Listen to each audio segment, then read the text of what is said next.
আসসালামু আলাইকুম ওরহমতুল্লাহ। সবাই কেমন আছেন? নিশ্চয়ই ভালো। আজকে দেশি মুরগির বিষয় নিয়ে একটু আলোচনা করছি। সেটা হচ্ছে বর্ষা মৌসুমে আসলে দেশি মুরগির বাচ্চা কেন বাঁচে না? এটার পিছনে মূল কারণ হচ্ছে বর্ষা মৌসুমে যদি বাচ্চা নিয়ে মুরগি বের হয় তো সবসময় বৃষ্টি হয়। এই বৃষ্টির পানিতে বাচ্চাগুলো ভিজে গেলে ম্যাক্সিমাম বাচ্চাই মারা যায়। গত মাসে আমার একটা দেশি মুরগি ১২ টা বাচ্চা নিয়ে বের হয়েছিল। তার মধ্যে ১ টা বাচ্চা মাত্র বেঁচে আছে আর ১১ টা বাচ্চাই মারা গেছে।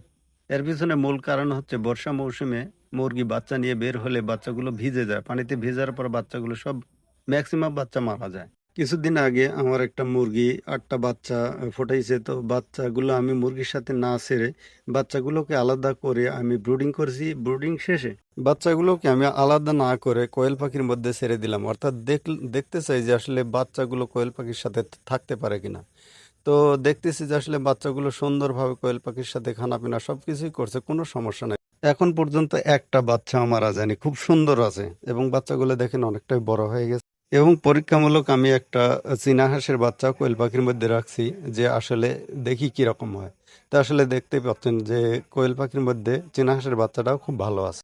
বর্ষা মৌসুমে দেশি মুরগির বাচ্চা এভাবে ছেড়ে পালা মোটেও সম্ভব না, কারণ ভিজে গেলে বাচ্চাগুলো নিশ্চিত মারা যাবে।